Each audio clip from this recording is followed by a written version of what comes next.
Okay, so the next chapter, which is chapter 26, if you're keeping track, is Geraldo No Last Name. And I think this is a bit of a turning point in this book, that we're starting to see more of the day-to-day realities that the people in these communities take for granted, which is that there is a lot of violence and death, and that because it happens so often, that it is normalized and people don't react to it the way we would expect them to.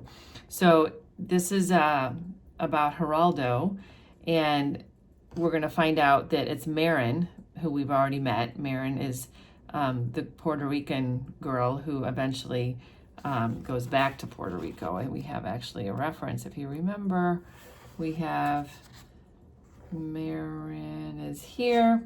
She's Louis's cousin. She sells Avon, so she's interested in getting a guy. And so this is before, obviously, she goes back to Puerto Rico. So she meets Geraldo at a dance. And she's young, she's pretty. He says he works at a restaurant. He's pretty too. Like he's an attractive guy. She doesn't remember where he works. All she knows is that he has green pants and like a dress-up sort of weekend shirt, just Geraldo. And how was she to know that she'd be the last one to see him alive? An accident, don't you know? Hit and run. Marin, she goes to all those dances, Uptown, Logan, she lists all the places where she goes to dance. And he was just someone she danced with, somebody she met that night. That's right. So I just want you to notice the rhyme, even some of this sort of, don't you know, sort of like a casual way of talking, playful, which doesn't really seem to fit if we're talking about someone who is killed. That's the story. That's what she said again and again. So she's the last person to have seen him, so she has to talk to all kinds of people. The people at the hospital. She talks to the police. No name, nothing in his pockets, ain't it a shame? So there's a rhyme again. Only Marin can't explain why it mattered. So she's confused, like she doesn't even know him, but it matters. Of course it matters. She didn't even know him. Nobody but an intern was working at the hospital. And she acknowledges that maybe if the surgeon would have come, maybe if he hadn't lost so much blood, if the surgeon had only come, they would know who to notify and where. Maybe he would have been saved, at least for a moment. So what we find out is that Geraldo, like a lot of people in immigrant communities, doesn't speak any English. He's the only one from his family in the United States. People look at him and they make stereotypical judgments. Oh, he's just a brazier. He's just a wetback. So these are references to bracero or a migrant worker, someone who just comes and works temporarily and or is maybe coming illegally. And so he's disregarded as having any worth. And since no one really knows much about him, he dies, and his family back in Mexico or wherever he is from has no idea. They never knew the kitchenettes. They never knew about the 2-room flats and sleeping rooms he rented. And his home is in another place. Geraldo, he went north. We never heard from him again. This is what his family from where he came from would say. And so this is terribly sad. And I think that what's even more disturbing about it is this juxtaposition of lighthearted tone, the rhyming, and then the reality that, you know, this young man dies and nobody knows and nobody cares. And in fact, in the hospital, nobody even bothered to try to save him because he didn't have the worth to call in the actual surgeon. So this is just a reality that this happens everywhere, unfortunately, still today. So this next one is Edna's Ruthie. And Ruthie is the daughter of Edna. And Edna is the one who owns the big building next door. So she's the neighbor of Esperanza. She has 3 apartments, front and back. So she owns 6. She's renting out 6 units. Every week, Edna is screaming at somebody. And every week, somebody has to move away. So she's dealing with difficult tenants who can't probably afford to pay their rent. She threw out a pregnant lady just because she owned a duck. Well, I guess that's somewhat maybe understandable, but it was a nice duck. Ruthie lives here, and Edna can't throw her out because Ruthie is her daughter. So as we read about Ruthie, we'll discover that Ruthie is an adult, that Ruthie was married, apparently, but is no longer married. Ruthie sees lovely things everywhere. I might be telling her a joke, and she'll stop and say, "The moon is beautiful, like a balloon." Or somebody might be singing, and she'll point to a few clouds and say, "Look, Marlon Brando." So these seem like childish ways for an adult to act, which is giving us a hint that something is a little different about Ruthie. Once some friends of Edna's came to visit and asked Ruthie if she wanted to go with them to play bingo, and Ruthie didn't go. She was nervous about going. Should I go? And her mother says, "I don't care, you can go." And ultimately she doesn't go. So she's afraid. She's got some sort of anxiety, or she's not comfortable being with people. There were many things that Ruthie could have been if she wanted to. Not only is she a good whistler, but she can sing and dance. She had lots of job offers when she was young, but she never took them. She got married instead and moved away to a pretty house outside the city. Only thing I can't understand is why Ruthie is living on Mango Street if she doesn't have to. Why is she sleeping on a couch in her mother's living room when she has a real house all her own? But she says she's just visiting, and next weekend her husband is going to take her home. So no, most likely she's no longer married, or her husband has left her. I like showing Ruthie the books I take out of the library. Books are wonderful, Ruthie says, and then she runs her hand over them as if she could read them in Braille. So we're not really sure how well she can read. One day I memorized all of the Walrus and the Carpenter because I wanted Ruthie to hear me.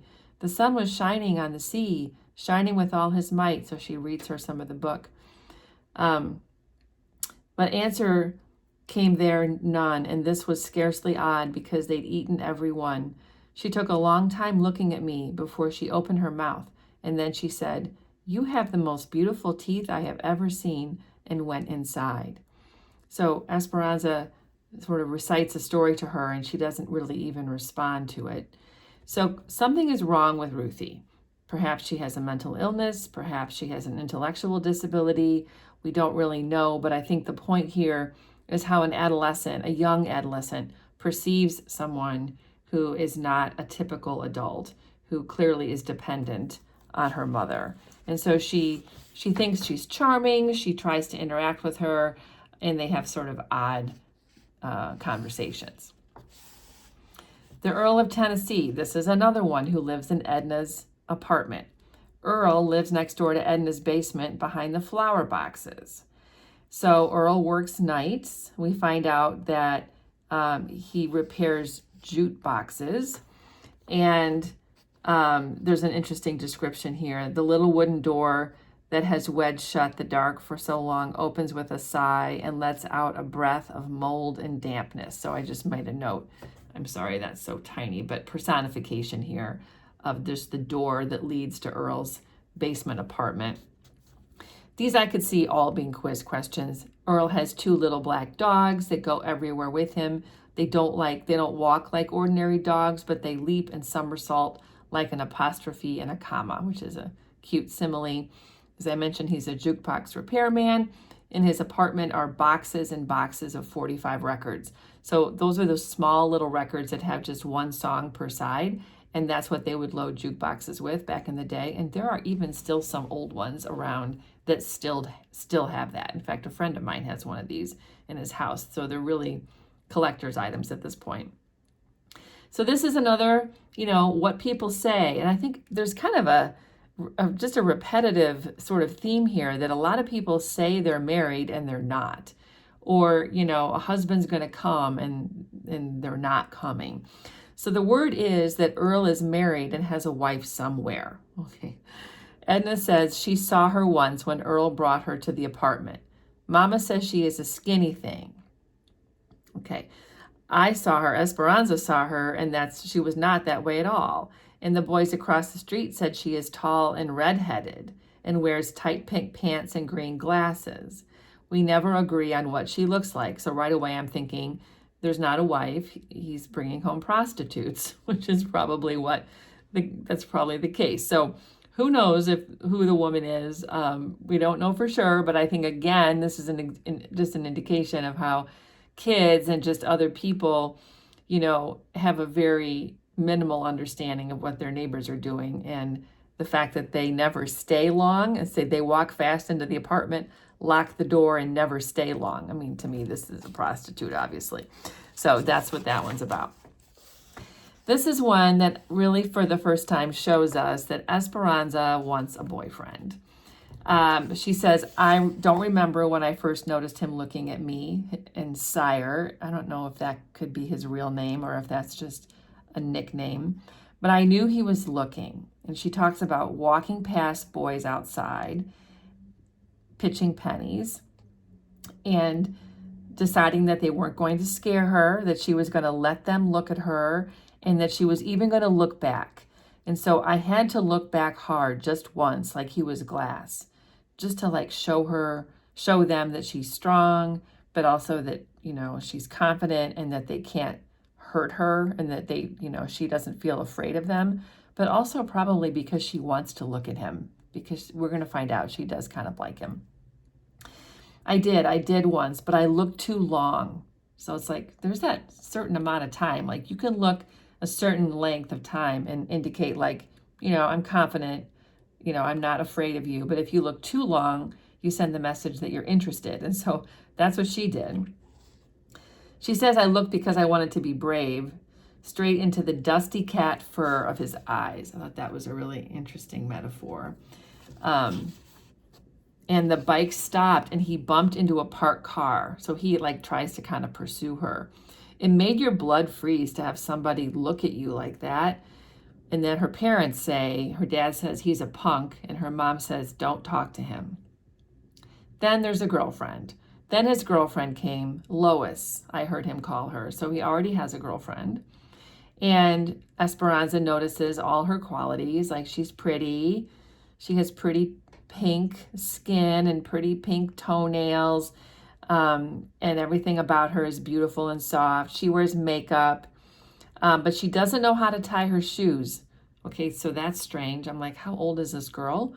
I'm assuming, since they're drinking beer, that she is close to the same age, but just doesn't know how to tie her shoes. Little gaps in teaching, basically.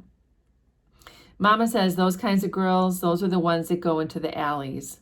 Lois, who can't tie her shoes, where does he take her? Everything is holding its breath inside me. Everything is waiting to explode like Christmas. I want to be all new and shiny. I want to sit out bad at night, a boy around my neck and the wind under my skirt. And this way, not this way, every evening talking to the trees, leaning out my window, imagining what I can't see. So she wants a boyfriend. She's jealous. She wants to have these experiences. A boy held me once so hard, I swear, I felt the grip and weight of his arms, but it was a dream. So this is showing that she's having longing and she's ready, to have a relationship. And then this next one, we're going to talk about 4 skinny trees. You might remember at the beginning when they first moved to the house on Mango Street that Esperanza criticizes these 4 skinny trees because it's the only vegetation on the property and they're sort of on the parkway. Well, now she has a different relationship with these trees. These trees are the only ones who understand me, she says. 4 skinny trees with skinny necks and pointy elbows like mine. 4 who do not belong here, but are here. So she feels like she does not belong there, but she's there. So she is connecting emotionally with these trees. 4 raggedy excuses planted by the city. From our room, we can hear them, but Nenny just sleeps and doesn't appreciate these things. So Esperanza does. Their strength is secret. So I think this is a beautiful description of how these trees are able to survive in that tough urban environment. And it is an inspiration for Esperanza about how she too will survive. They send ferocious roots beneath the ground. They grow up and they grow down and grab the earth between their hairy toes and bite the sky with violent teeth and never quit their anger. This is how they keep. Let one forget his reason for being, they'll all droop like tulips in a glass, each with their arms around the other. So like they need each other to be strong. Keep, the trees say when I sleep. They teach.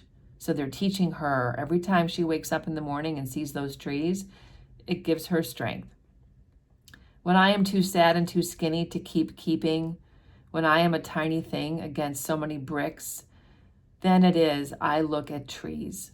When there is nothing left to look at on this street, 4 who grew despite concrete, look at the rhyming again, 4 who reach and do not forget to reach, 4 whose only reason is to be and be. So this is so poetic. And remember at the beginning when we read the introduction about Sandra Cisneros, she talked about the fact that she got her master's in fine arts from the University of Iowa, and she was writing poetry. And so this has so much poetry in it. And I think the poetry gives us hope as a reader. It also gives Esperanza hope that she can be strong and that she can endure and go on to be something else.